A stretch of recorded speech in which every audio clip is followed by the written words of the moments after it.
Big TV భక్తి సమాచారం WhatsApp ఛానల్లో జాయిన్ అవ్వండి. అన్ని విశేషాలు ఎప్పటికప్పుడు తెలుసుకోండి. బిగ్ టీవీ ప్రేక్షకులకు నమస్కారం. భోగభాగ్యాలు ప్రత్యేక కార్యక్రమానికి సాదర స్వాగతం. ముందుగా బిగ్ టీవీ ప్రేక్షకులందరికీ భోగి పండుగ శుభాకాంక్షలు. ఉషోదయ వేళ లేలేత కిరణాలు ఈ ప్రకృతిపై పడుతున్న వేళ అందరూ కూడా భోగి మంటలతో ఎంతో ఆహ్లాదంగా ఉత్సవాన్ని ప్రారంభిస్తూ ఉంటారు. మన తెలుగువారు జరుపుకునే పండుగల్లో అతిపెద్ద పండుగ సంక్రాంతి. భోగి, సంక్రాంతి, కనుమ, ముక్కనుమ ఇలా 4 రోజుల పాటు ఎంతో వైభవపేతంగా నిర్వహించుకుంటూ ఉంటారు. అందులో భోగికి సంబంధించి ఎన్నో ప్రత్యేకతలు ఉన్నాయి. చిన్నపిల్లలకు భోగి పళ్ళు పోయటం, భోగి మంటలు వేయటం, అలాగే ముగ్గులు, గొబ్బెమ్మలు, హరిదాసు సంకీర్తనలు ఇలా అంతా కోలాహలంగా సాగిపోతుంది. ఇక గోదా కళ్యాణంతో ప్రతి ఇల్లు కూడా పెళ్లికలతో శోభిల్లుతూ ఉంటుంది. అయితే ఈసారి భోగి పండుగకు ప్రత్యేకత ఉంది. అదేంటంటే కుంభమేళ ప్రారంభం కూడా ఇదే రోజున. మరొక విశేషం ఏంటంటే ఈరోజు పుష్య పూర్ణిమ అవ్వటం, భోగి పండుగ అవ్వటం, కుంభమేళ ప్రారంభం అవ్వటం ఇలా ఇన్ని ప్రత్యేకతలు. వీటితో పాటుగా ఖగోళ పరంగా కూడా మనకు సూర్యగ్రహ సంచారం, గురుగ్రహ సంచారంలో కూడా మార్పులు జరుగుతూ ఉన్నాయి. ఇటు ఆధ్యాత్మికంగా, ఇటు వైజ్ఞానికంగా ఎటు చూసుకున్నా కూడా ఒక కొత్త శోభ అనేది సంతరించుకుంటుంది. ఈ నేపథ్యంలో ఈ పండుగ వెనుక దాగి ఉన్న అర్థాలు, పరమార్థాలు సవివరంగా శాస్త్రీయంగా తెలియచేయడానికి ప్రముఖులు మనతో పాటు ఉన్నారు. అతి చిన్న వయసు నుంచే కూడా వారు ఈ ఆధ్యాత్మిక మార్గంలో పయనించడమే కాకుండా నిత్య సాధన అనునిత్యం కూడా వారు తెలుసుకున్న ఎన్నో విషయాలను అందరికీ తెలియచేసి ప్రతి ఒక్కరిలో చైతన్యం తీసుకురావటానికి విశేషంగా కృషి చేస్తూ ఆ పరమేశ్వరుని అనుగ్రహంతో కూడా కేదార్నాథ్ క్షేత్రపాలకులుగా విరాజిల్లుతున్నారు శ్రీ శివరుద్ర సాధవ్ గారు. వారితో మాట్లాడి మరిన్ని విషయాలు వారి మాటలు తెలుసుకుందాం. ఈనాటి కార్యక్రమాన్ని ప్రారంభిద్దాం. నమస్కారం గురుగారు. నమస్కారం అమ్మా, చెప్పండి. ముందుగా మీకు భోగి పండుగ శుభాకాంక్షలు. ప్రేక్షకులందరికీ మరియు బిగ్ టీవీని అనునిత్యం ఒక రక్షక కవచంలా అందరి జీవితాల్లో మంచి జీవన అభివృద్ధి ఇచ్చి మరియు ఎక్కడ చూసినా మీ ఛానల్ మంచి పేరును, ప్రఖ్యాతిని అన్నిటికీ మించి ప్రజల మన్ననలను పొందాలని ఈ సంక్రాంతి నిజంగానే అందరికీ మంచి తరుణాన్ని తీసుకొని రావాలి. మీరు అన్నట్టుగా ఈ కుంభమేళ నిజంగానే అందరి జీవితాల్లో వివిధమైన సౌభాగ్యాలు తీసుకొచ్చి సంక్రాంతి పండుగ బహు ఉత్తమంగా చేసుకోవాలని ప్రేక్షకులందరినీ మనం మహాసంక్రాంతి శుభాకాంక్షలు చెప్తూ మీరన్న వైవిధ్యమైన విషయాలని బహు ఉత్తమంగా మనం చర్చించుకుందామమ్మా. సో ముందుగా భోగి పండుగ ప్రత్యేకతలు మీ మాటల్లో. మనకి సహజ సిద్ధంగా భోగి అనేది ఇక్కడ తెలిసిన వాళ్ళకి ఏంటంటే అమ్మ, మనకి అంటే మనం చిన్నప్పటి నుంచి చూసింది ఏంటంటే మీరు మాటల్లో చెప్పింది వివరంగా మాట్లాడితే మనందరం ఆ పాత ఇంట్లో ఉన్న కొన్ని వస్తువులు అంటే ఈ కట్టెలు పాతగా పడిపోయినవి తీసుకొచ్చి అక్కడ ఆ మంటే మనం ప్రత్యక్షంగా డిస్కస్ చేయాలి దీనికి ఏదని. దాంట్లో ఎగ్జాంపుల్ ఉంది మనకి, వెరీ చిన్న ఎగ్జాంపుల్. అవన్నీ పెట్టిన తర్వాత అక్కడ చుట్టుపక్కల వచ్చి కూర్చొని ఏం చేస్తారు, అందరూ దాని చుట్టూ ఆడుతూ ఉంటారు. ముఖ్యమైనది చలి అంటే చర్మానికి సంబంధించింది. రెండో విషయం ఏంటంటే ముగ్గులు బలంగా వేసిన తర్వాత అందులోనే కాలుస్తారు. ఇది అంటే వాకిలికి సంబంధించి కల్లాపకు సంబంధించింది. కొంతమంది 3:30కి బ్రహ్మముహూర్తంలోనే లేచి మన పెద్దవాళ్ళు చేస్తారు. ఇక్కడ రెండు తెలుసుకోవాల్సింది ఏంటంటే మనకి డిసెంబర్ తర్వాత ఈ నవంబర్ మంత్ హెవీగా చల్లగా ఉంటుంది, బాగా గమనించాల్సిన అవసరం. అంటే శరీరం చాలా చాలా చాలా చాలా అనారోగ్య స్థితిలో ఉంటుంది.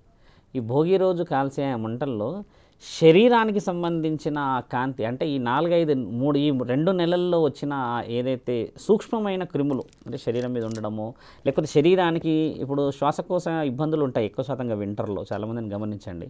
ఫస్ట్ ప్రయారిటీ హెల్త్ కోసం కాలుస్తారమ్మా. అది శాస్త్రం వేరు, అందులో మీరు చెప్పినట్టుగా శాస్త్ర గ్రంథాలు, ఇతిహాస పురాణాలని ఇవన్నీ వేరు మళ్ళీ. కానీ ఏ శాస్త్రంలో కూడా మానవుడి యొక్క శ్రేయస్సు కోసం మాత్రమే చేసుకునే పండుగ.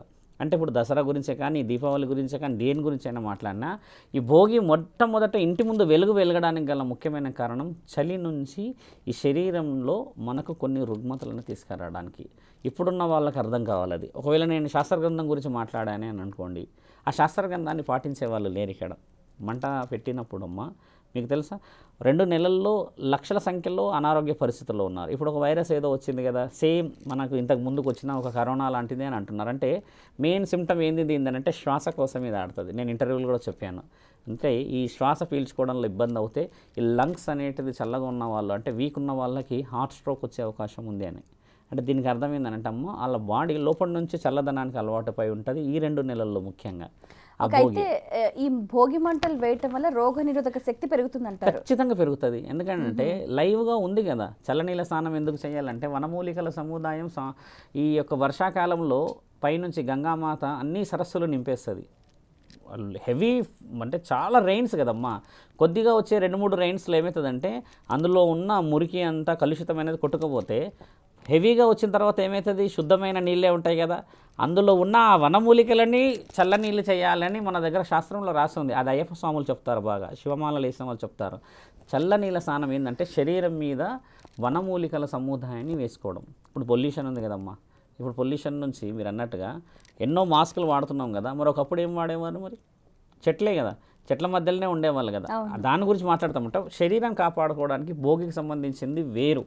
ఇక్కడ మన శాస్త్రజ్ఞానాలు ఇచ్చిన రుజువు సైంటిఫిక్గా చేసింది ఏంటంటే శరీరంకి ఈ 2-3 నెలల్లో సరిపోలేని వేడి ఒకే రోజు మొదలవుతుంది.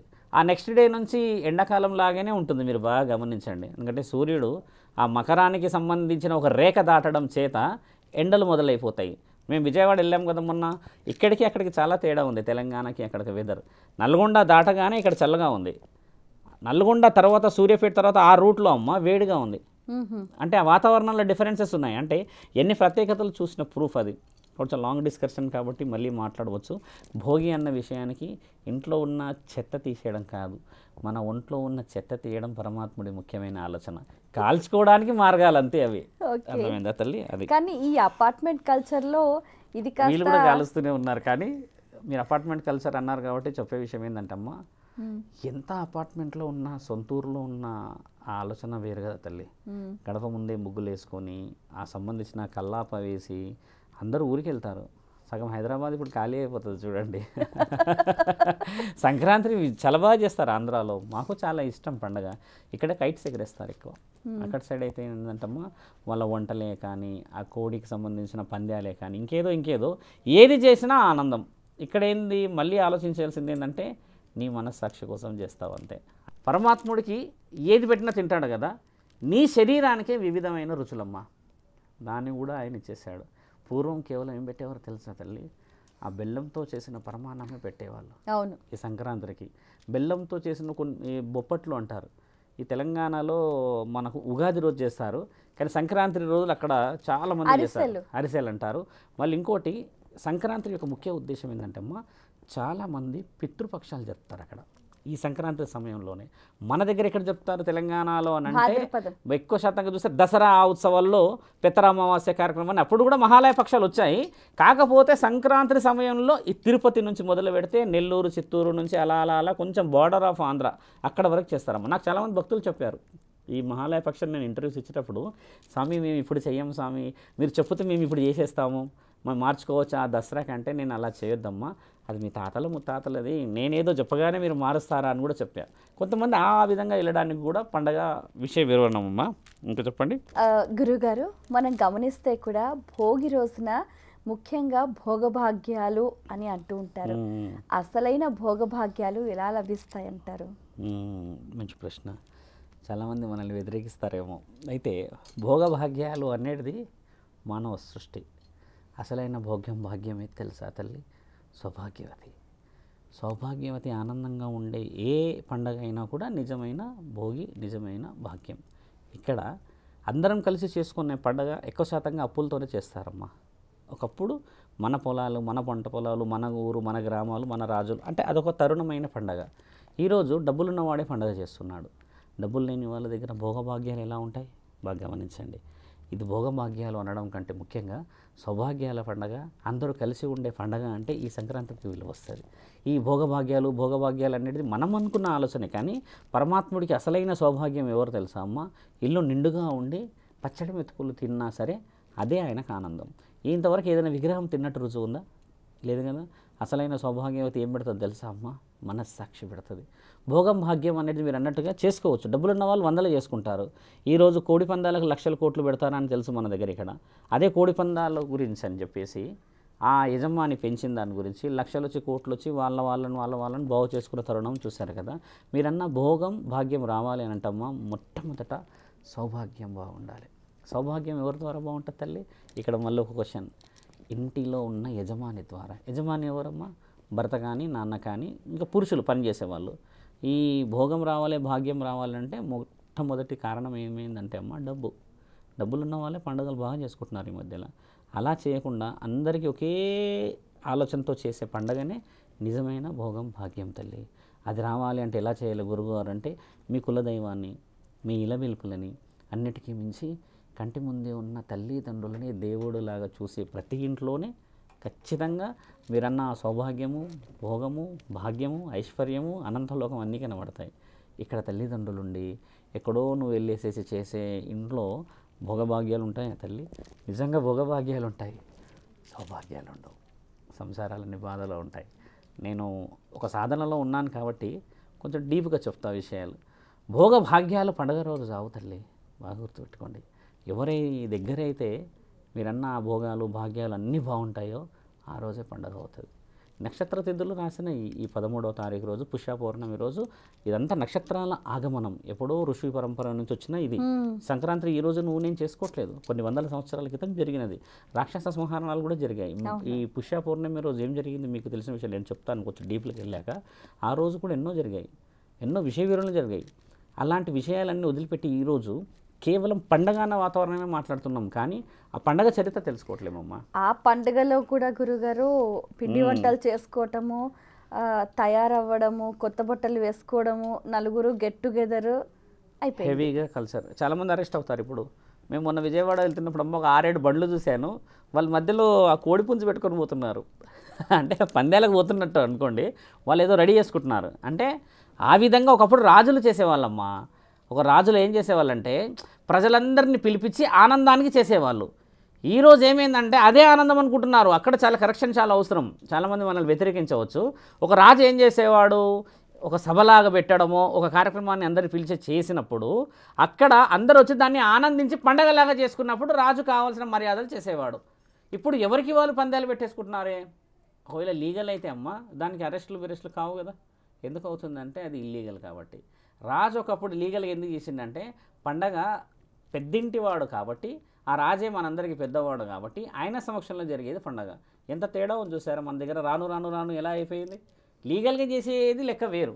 ఇప్పుడు ఆ కోడి పందాలు ఎందుకు, కోడిని కోసుకొని తింటారు కదా మళ్ళీ తర్వాత. దాన్ని అయితే తీసుకెళ్ళి బంగారం పంజరంలో పెట్టరు కదమ్మా. అలాంటి వాటికి రక్తం వచ్చేదాకా చేస్తారు. వాటికి ఏం తెలుసు చెప్పండి. కింద కాళ్ళకి బ్లేడ్స్ ఉంటాయి, నేను ఇంతవరకు చూడలేదు. ఆ బ్లేడ్స్తోనే అలా ఎగిరి అలా కొట్టేస్తాయి, ఇలా చేస్తాయంటమ్మా. మనిషి యొక్క ఆనందం చూసారా, అది భోగం భాగ్యం అంటారా? కాదు కదా. అలాంటిది కావద్దు అంటున్నా తల్లి నేను.